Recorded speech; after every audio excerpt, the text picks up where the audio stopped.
નાકોટાની અજીતનગર સોસાયટીમાં અશાંત ધારાના ભંગનો આક્ષેપ. કલેક્ટર કચેરીમાં સાંસદની ચેમ્બર બહાર રહીશોએ રામધૂન બોલાવી નોંધાવ્યો વિરોધ.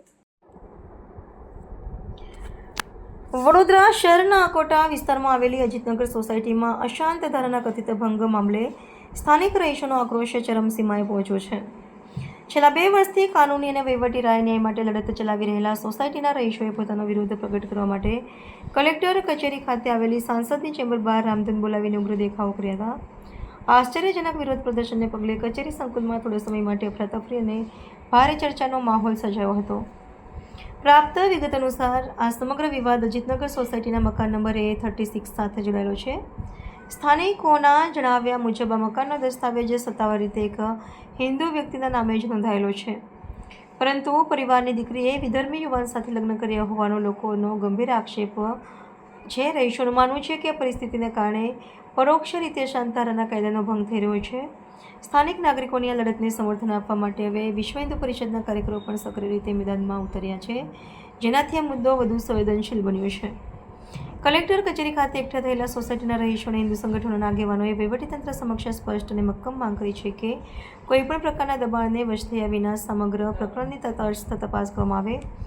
અશાંત ધારા કાયદાના કડક અને યોગ્ય અમલીકરણ માટે લોકોમાં જાગેલી આ માંગ દર્શાવે છે કે જો સત્વરે કોઈ નક્કર કાયદાકીય કાર્યવાહી કરવાની આવે તો આગામી દિવસોમાં વિરોધ વધુ જલદ સ્વરૂપ ધારણ કરી શકે છે.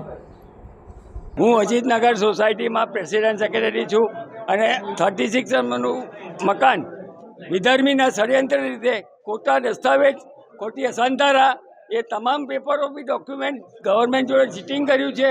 આ લોકોએ કોઈ એનઓસી પ્રમુખ સેક્રેટરી માગી નથી દસ્તાવેજમાં માગી કે નથી અસંતારામાં માગી, જે સદંતર ડોક્યુમેન્ટ ફ્રોડ કહેવાય.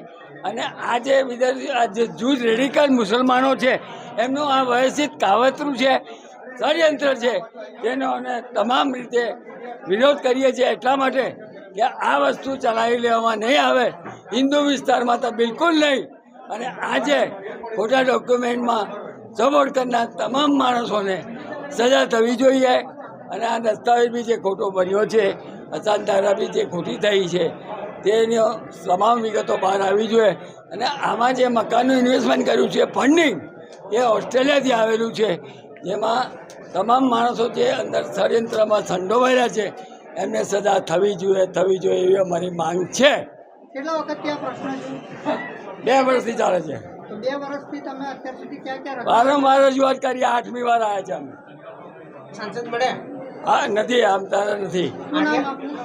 Kamal Nayanji Desai, secretary president Ajitnagar society. રામધૂન એટલે બોલાવી કે અમે લોકો હિન્દુ છીએ ને અમે અજીતનગરથી આવીએ છીએ. અમારો એક 36 નંબરનો પ્લોટ છે, એ એક વિધર્મીએ લીધો છે. અત્યારે એમાં દસ્તાવેજ ભલે હિન્દુના નામે થયો છે, પણ એની છોકરી એ મોમેડનમાં લગ્ન કરેલા છે ને બધું ઇન્વેસ્ટમેન્ટ એનું જ છે. તો અમે એટલા માટે આવ્યા છે કે આ બધી ઇન્ક્વાયરી કરે તમે સચોટ, અને આ ડોક્યુમેન્ટ જે એણે સબમિટ કર્યા છે, બધા ડોક્યુમેન્ટ સબમિટ કર્યા છે, એ પ્રોપર કર્યા છે કે એણે કોઈ વિગતો છુપાવી છે. ધારો કે મારે હમણાં કંઈ કરવું હોય તો father of Vasantrai and wife of Kamal Nayan Desai, એવું બધું એણે દસ્તાવેજો ડોક્યુમેન્ટ પ્રૂફ બતાવ્યું છે. જો બતાવ્યું હોય ને જો આ લોકો કંઈ ના કર્યું હોય તો એની સામે પગલાં લો, ને એમણે આ ખોટું કર્યું હોય તો એની સામે પગલાં લો. કેટલા વખતથી આ પ્રશ્ન છે તમારો? 2024માં પણ એ લોકોના કાગળિયા ને એવું બધું મારે થોડું વાત લાગીને અમે સામાન્ય માણસો એટલે અમને કોઈ, એટલે અમે RSS વાળા, વિશ્વ હિન્દુ પરિષદ વાળા બધાને ભેગા મળીને અમે કે અમારો થોડો વજન પડે. આ લોકો પૈસાથી બધું કરી શકે એમ એ લોકો એવું કહેવા માંગે છે, એટલે અમે લોકો આ સંગઠનથી અમે બધું કરી શકીએ એવું અમારું મંતવ્ય છે. ને અમે એટલું જ કહેવા આવ્યા છે કે જે કંઈ હોય એ કોઈ પણ જાતના પ્રેશર વગર તટસ્થ રહીને અમને ન્યાય મળે ને આ મકાન વેચી કાઢે. બધાને રહેવાનો અધિકાર છે લોકશાહીમાં, બરાબર, પણ એ લોકોના એરિયામાં રહેવા જાય.